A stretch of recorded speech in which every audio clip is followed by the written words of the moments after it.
Hi everybody, Tyler here of Culp's Railroad, and as promised, I'm going to give you all a tour of the layout. Now, there is one thing I want to mention. Because it's a very small layout, there's not really that much to it, and also, it's not a permanent layout. I don't really think I ever plan to make a permanent layout, to say, because my idea of the ultimate setup or track plan, it's changing all the time, and I kind of like taking down and resetting. I find that kind of fun. So, yeah.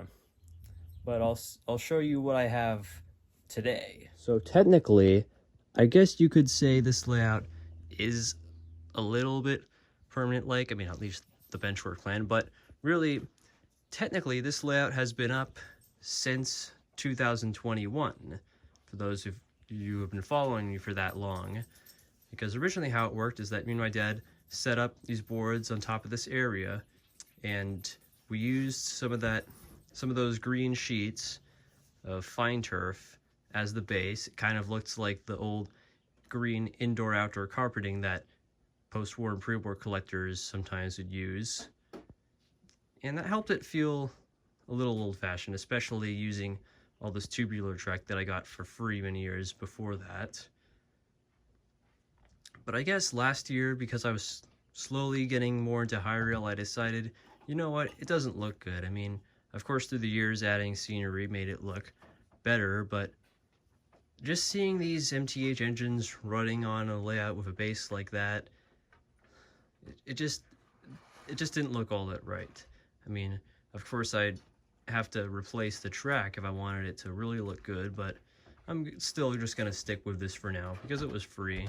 As far as the scenery goes, as you can see, I still use those old bushes, but the base color still being the same old tan because of the wood.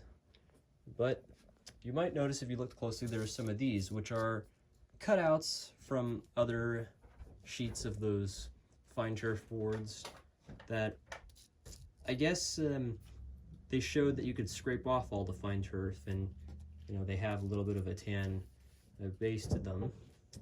And long ago in 2017, I really hated the fine turf boards because that's when I was heavily into scale and high rail. So I decided to just cut them in sections and then scrape off all the fine turf on, and then save that for other scenery if I wanted to build other trees. And they're scattered about because there's very few of them.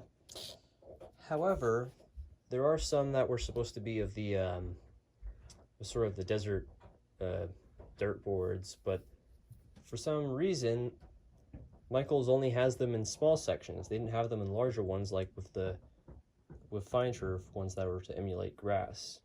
And really, I think those boards only look really good in N gauge, not even in HO. I mean, but sometimes I've used them for HO layouts.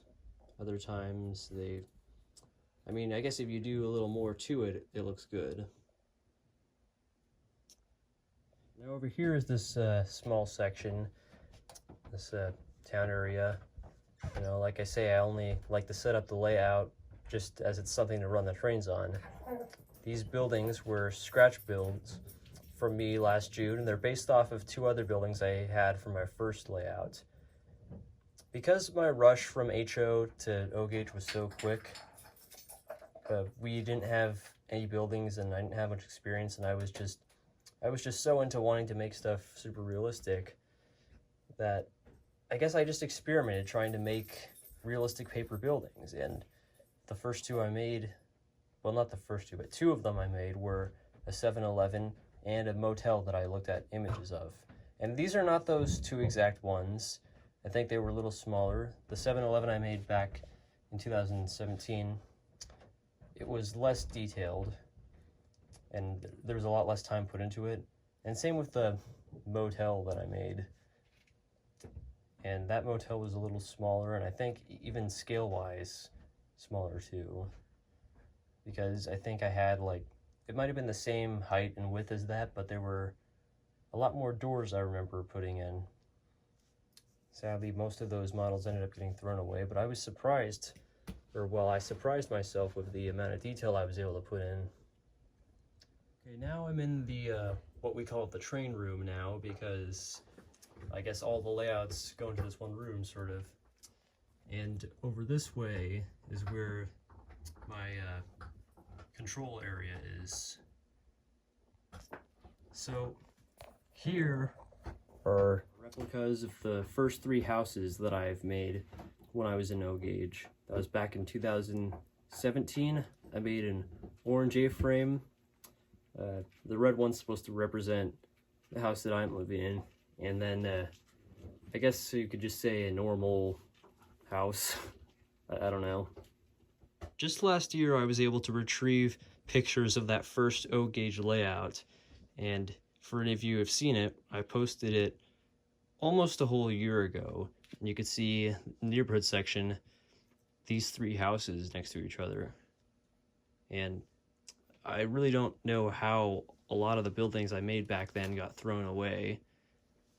But I'm happy that last year I was able to rebuild a lot of them. But one problem though is that first O-Gauge layout took over the entire collection room, the other area. And there was a lot of space, a lot of open space, so I made as many buildings as I felt like. So I guess moving along more this way, you can see I have the 2 controllers, the lowest of the low, but they still managed to run the engines fairly well. Before, they used to be over there, and my dad's work table is kind of in the way, so it'd be awkward to try to get around, so I just recently moved these over here. And this board right here, that's a sheet of sandpaper that I used for that first layout. And over there, the Starbucks, that's on 2 of the other sheets that were at Michael's to emulate the desert fields. And this one I think might have been from 2017 or 18. This is an attempt I made to, or tried to make a baseball diamond, but I think it's missing the outfield, or at least center field. But it's fun to have. And now, here are the 4 oldest buildings on the layout. These are the only 4 that are left over from 2017. And I guess maybe the reason was because when school was starting for me in 2017, I guess I wanted to just take down the O-Gauge layout and turn that collection room into a relaxed room for me. And I sort of had this little table section on the edge, like kind of far off, for a straightaway for this Williams SD90 I had to run back and forth. And I guess I chose these 4 buildings to save because I thought they were the best looking ones and I put the most effort into. And so it starts with this Benjamin Motors building. It is sort of just an auto shop. That was kind of because back in 2015, when I was around 5th grade, I was kind of heavily into cars, and I guess I created a fantasy, like, what if sort of scenario. Like, if I was to start a car company, I think I'd use my middle name. So that's kind of where that came in. And then this general store with a giant leak billboard, and it's spelled that way on purpose to be gimmicky, I guess. You know, some brands do that. And that was also kind of a made-up fantasy business I created back as a kid. And next, this general candy store. You can see that gumball machine. I remember when we went to Eastside Trains, we saw a general store with a gumball machine outside. That, I guess that kind of inspired me to do it. I mean, it's not super realistic up close because you could see they easily just had a sphere that they put on colored dots, but from far away it looks really good. And then the movie theater is to be playing 2 of my favorite Paramount movies, Top Gun and Wayne's World. You can see underneath there's a Guns N' Roses Appetite for Destruction poster. So, and honestly, that's kind of the whole tour of the layout. There's really not that much to it. But just across the room from my O-Gauge layout is my dad's O-gauge layout. He had, I had kind of gotten him into high rail, and so he decided that he would want to try getting a start. He started by buying some MTH rolling stock, and soon enough bought a Southern Pacific SD40-2. And his layout's really coming along cool. He's the one more interested in having it more realistic than just operational like me. But yeah, he's invested in some good accessories and actually wired them up. So in honesty, I think he's kind of a little more ahead than I am in terms of tech. So to all of you who have been following my Instagram account since 2019, you all probably should know this layout. This is where it all started. This was that HO layout that is pretty much as old as the account is. So yep, I did start in O-gauge in 2017. That was sort of like to go from HO because I was becoming a Lionel historian, and it didn't make any sense that I was operating HO, but a huge supporter of Lionel. So I made that switch to O-gauge, and then in 2019 I made the switch back because it just kept getting too expensive, and realizing that a running locomotive used would be only $3, and it was a fair runner too.